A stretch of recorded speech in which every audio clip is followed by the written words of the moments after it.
Rj Hampton was a 5-star recruit and one of the best high school players in his draft class. Analysts were comparing him to players like Zach LaVine, and some even said he was John Wall but with a jumper. People loved his size and thought he could become a two-way monster. Fast forward to 2024, RJ is 23 and nowhere to be found in the NBA. So what went wrong?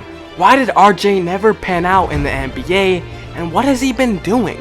Like I said before, RJ was a sensational high school basketball player. He was putting the world on notice. His high school mixtape had over 3 million views on YouTube. In his junior year, he averaged 32 points, 9.7 rebounds, and 6.4 assists, while also getting 3.9 steals a game. That year, he was also named Gatorade Player of the Year. Even though RJ was a great player, he still had some major weaknesses in his game. He was lazy on defense at times, he showed poor footwork for a guard, he relied too much on his athleticism, and his biggest weakness, he was small-framed and lacked strength. After his junior year was over, he would shock the world. He would announce that he would be reclassifying from the 2020 draft class to the 2019 class. This means he'd be skipping his senior year and going straight to college. RJ would say, "I just feel like from a developmental standpoint, this is the right thing for me to do, so I can play against the highest level of competition and test myself against older and more physically developed players. Ultimately,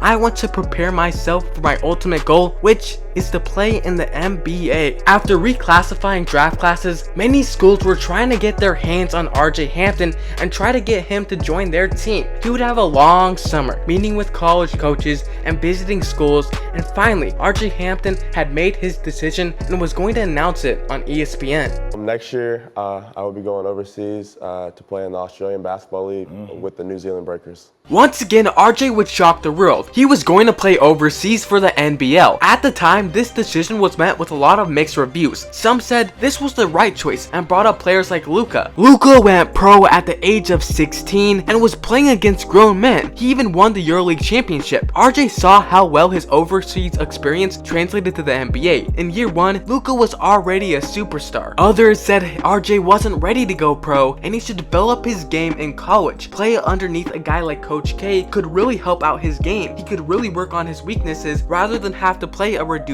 role. Even though the media didn't love the path RJ was going down, there was nothing they could say or do to get him to change his mind. RJ had many ups and downs playing for the New Zealand Breakers, but there's 3 games I really want to focus on. The New Zealand Breakers would come over to the States to play against the Thunder and the Grizzlies. First, the Thunder. RJ looked completely out of place. He was forcing up a lot of shots and was struggling to finish at the rim. RJ would score 8 points but shot 2 for 11.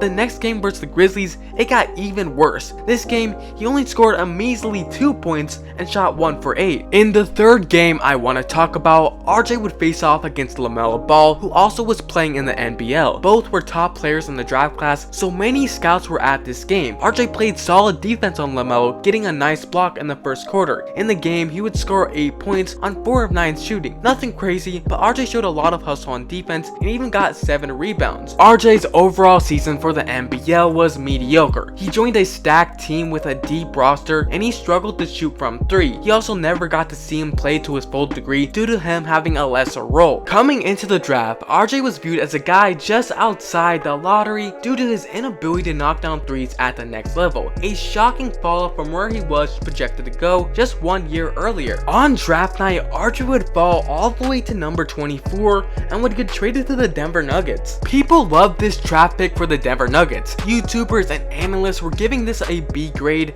and some were even giving it an A. They thought RJ could be that perfect combo guard next to Jamal, and when Jamal went to the bench, RJ would become the main ball handler. That offseason was very stressful for RJ and the rest of the rookie class. Due to COVID, everything got screwed up and the NBA had to jam everything together. Rookies had less time to prepare for the NBA season than usual. Despite all of this, RJ had a decent summer league and the NBA season started. From the beginning, it was clear as day RJ was not seen as a core piece of the Nuggets' future. The Nuggets were coming off a Western Conference Finals appearance and they just didn't have the time to wait for RJ to become a winning player. So after 25 games and averaging 2.6 points per game, RJ was traded to the Orlando Magic. This was the best case scenario for RJ. The Orlando Magic had just traded away all their good players and was going on to a full-on rebuild. rebuild. RJ was going to get a lot more playing time. RJ looked really good for the Magic and impressed a lot of their fans. He looked confident with the ball in his hands, but there were a couple of concerns. He still could not shoot the ball to save his life, and the Magic had another young point guard they were developing in Cole Anthony. However, this is where things began to fall apart for RJ. RJ sort of just plateaued as a player. He showed little to no improvement, and on the other hand, you had Cole Anthony, who was showing improvement as a basketball player. Plus, the Magic also drafted another young point guard in the draft with the 5th overall pick. RJ was no longer a certified building block for the future. After having a down year, RJ would end up playing in the Summer League, which was unusual. Most of the time, third-year players don't participate in Summer League, and this ended up pissing off a couple of Magic fans. They said RJ was ball hogging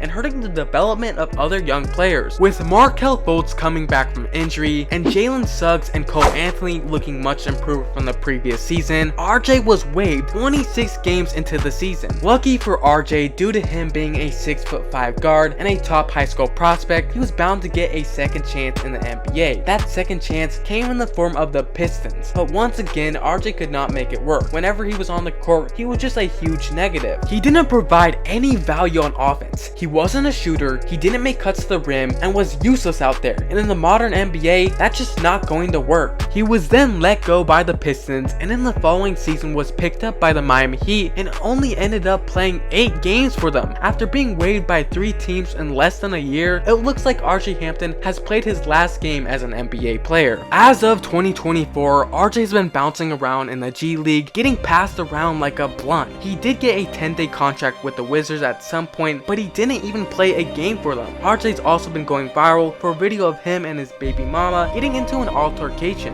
Many of the news articles and pages made it sound a lot worse than it actually was. The articles would typically start off like this: former NBA player Rj Hampton has admitted to giving his baby mama bruises. At first, that looks really bad until you watch the full video. In the video, it sounds like RJ's admitting to self-defense and only giving her bruises because he was pushing her off him. Now, we don't know the full story, we don't know what actually happened, who really knows, but I encourage you to watch the video for yourself. Anyways, this was the Rj Hampton story. I hope you enjoyed the video, and thanks for watching.